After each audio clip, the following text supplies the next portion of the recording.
আসসালামু আলাইকুম। এটি হচ্ছে অ্যাটাচড বাটন ফোন। অ্যাটাচ আপনারা শুনে থাকি যে অ্যান্ড্রয়েড অ্যাটাচ বাটন ফোন। এটি হচ্ছে আপনার হলো বাটন অ্যাটাচ ফোন। এই ফোনটি হঠাৎ করে বন্ধ হয়ে গেছে আর চালু হচ্ছে না, চার্জে দিলেও চালু হচ্ছে না।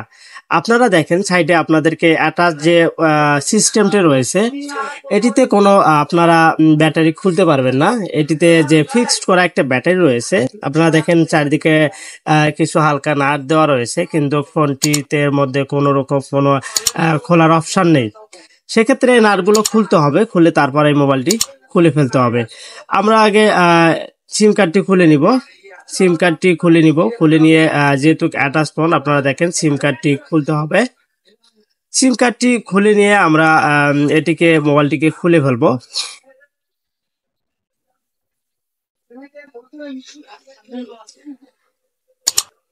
এই বাটন অ্যাটাচ ফোনটি আপনারা বনটেলের বা অনেক ব্র্যান্ডের পাবেন। সেক্ষেত্রে আপনাদের বাটন টাচ ফোন রয়েছে, আপনাদের বাটনগুলো টাচ কাজ করবে। আমরা এটিকে চার্জিং লাইনে লাগিয়ে দেখব যে এই মোবাইলটি আদৌ আপনার চালু হয় কিনা বা এই মোবাইলটি চার্জ নেয় কিনা।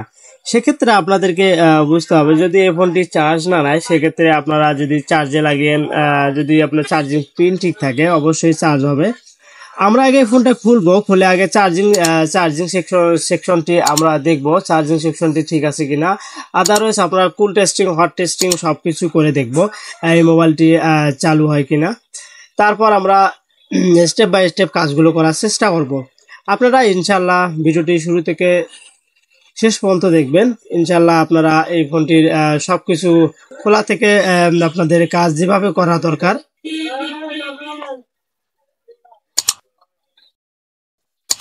ইনশাল্লাহ আপনারা সবগুলো প্রসেস দেখতে পাবেন। আপনারা দেখেন আমি প্রথমে যে কিছু চেকিং করব, তার আগে আমি চার্জিং পিনটা একটু অফ করে নিব।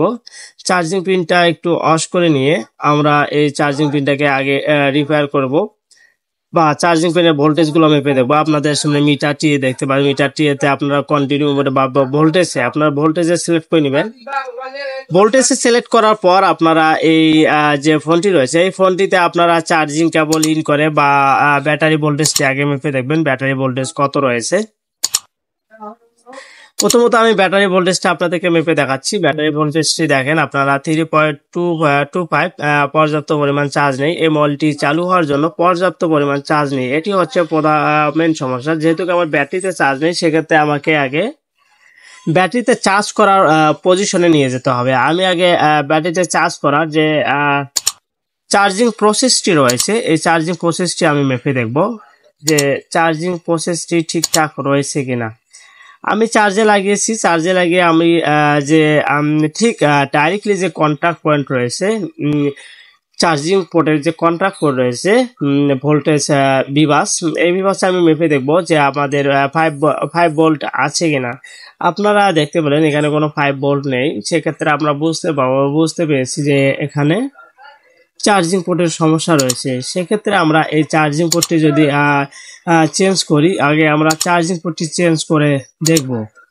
আদারওয়াইজ আমরা এখানে মেপে দেখবো। আদারওয়াইজ যেগুলো মেপা দরকার আমাদের মাপা দরকার এগুলো আমাদের ব্যাটারি ভোল্টেজ, আমরা ব্যাটারি যে কুল টেস্টিং রয়েছে আমরা এখন কুল টেস্টিং এ দেখবো যে মোবাইলটি শর্ট রয়েছে কিনা।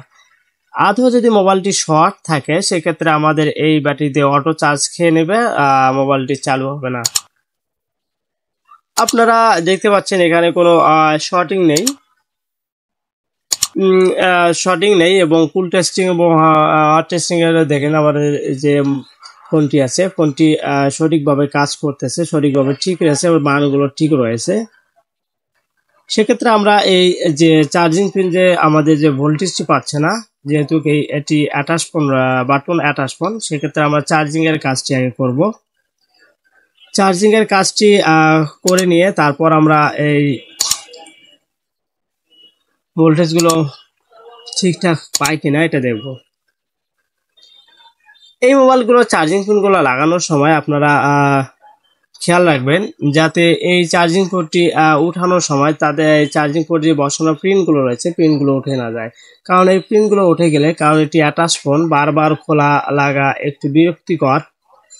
যেহেতু আপনাদেরকে এটি সম্পূর্ণভাবে খুলতে হয়, সেক্ষেত্রে আপনারা এই চার্জিং পোর্টটি ভালো করে লাগিয়ে দেবেন। আমি আগে চার্জিং পোর্টটি একটু রিপেয়ার করে দেখব এই চার্জিং পোর্টে চার্জ বা হয় কিনা। আমি তাতাল দিয়ে একটু রিপেয়ার করে নিলাম। আপনারাও এভাবে একটু চেষ্টা করবেন যে আগে দেখবেন যে চার্জিং পোর্টটি এভাবে হালকা রিপেয়ার করে নিলে ঠিক হয় কিনা। আদার্স হালকা রিপেয়ার করলেও যদি ঠিক হয়, আপনার তারপরও যেহেতু এটি অ্যাটাচ ফোন, চার্জিং পোর্টটি চেঞ্জ করে দিবেন। কারণ কাস্টমার তো আপনার কাছে বারবার আসবে না। কাস্টমার যাতে এই চার্জিং পোর্টটি ঠিক করার পর যাতে নিমিষে আপনাদের 1-2 মাস 4 মাস বা 1 বছর চালাতে পারে, সেভাবে চার্জিং পোর্টটি আপনাকে ঠিক করে দিতে হবে। কাস্টমার যাতে বিরক্ত না হয় সেভাবে কাজ করবেন না, কখনোই সেভাবে কাজ করা ঠিক না। কাস্টমারকে অবশ্যই আপনারা সন্তুষ্ট রাখবেন। আপনার কাজের যে গুণগত মান রয়েছে সে মানগুলো আপনারা সম্পূর্ণভাবে এখানে প্রয়োগ করবেন এই কাজগুলো ভালোভাবে করে দেওয়ার জন্য। চার্জিং পোর্ট লাগানোর আগে আপনারা অবশ্যই আপনারা যে চার্জিং পোর্টের শোল্ডার ধরিয়ে নেবেন। শোল্ডার ধরিয়ে নিয়ে হট গানের মাধ্যমে আপনারা এটি পুরোনো পিনটা উঠিয়ে নতুন পিনটি লাগিয়ে দিবেন। সেক্ষেত্রে হট গান দিয়ে বেশি তাপমাত্রা দিবেন না, সেক্ষেত্রে চার্জিং পোর্টটি গলে যেতে পারে। আমি চার্জিং পোর্টটি লাগিয়ে নিলাম এবং তাতাল দিয়ে সুন্দর করে এটাকে সোল্ডারিং করে দিচ্ছি। আপনারাও সুন্দর করে হট গান দিয়ে লাগানোর পর এটিকে সোল্ডারিং করে দিবেন, কারণ সোল্ডারিং করে না দিলে এটা দেখা যাচ্ছে যে কিছুদিনের মধ্যে উঠে যাবে বা কিছুদিনের মধ্যে আর কাজ করতেছে না। আমি সোল্ডারিং করে চার্জিং পিন লাগিয়ে নিলাম। এখন ভোল্টেজ মেপে দেখব। মিটারটি নিয়ে আসি। আপনারা দেখতে পাচ্ছেন ডিসপ্লেতে আলো জ্বলছে। সেক্ষেত্রে আমাদের এই ভোল্টেজটা মেপে দেখবেন। মেপে দেখতেছি আপনার ভোল্টেজটা 4. এখানে ভোল্টেজ 4.67 বা সামথিং দেখাচ্ছে। যেহেতু আমাদের ভোল্টেজ চলে আসছে, এখন আমরা ব্যাটারিটি লাগিয়ে দিব। ব্যাটারিটি লাগিয়ে দিয়ে আমরা কাজটি সম্পন্ন করার চেষ্টা করব। এই ভিডিওটি যদি আপনাদের কোনো উপকারে এসে থাকে, অবশ্যই চ্যানেলটি সাবস্ক্রাইব করে দিবেন, পাশে থাকা বেল আইকনটি প্রেস করে দিবেন এবং ফেসবুক পেজ নয়ন সততা সার্ভিস এই পেজটি ফলো করে দিবেন। ইনশাল্লাহ আপনারা বাটন অ্যাটাচ ফোনগুলো খুলে রিপেয়ার করে সুন্দরভাবে কাস্টমারকে সাপোর্ট দিবেন। কারণ কাস্টমার যদি আপনাদের কাজে সন্তুষ্ট হয়, অবশ্যই এই কাস্টমারটি আবার এই আপনার যে দোকানে আছে সে আপনাদের সার্ভিস নেওয়ার জন্য অবশ্যই নেক্সট টাইম চলে আসবে।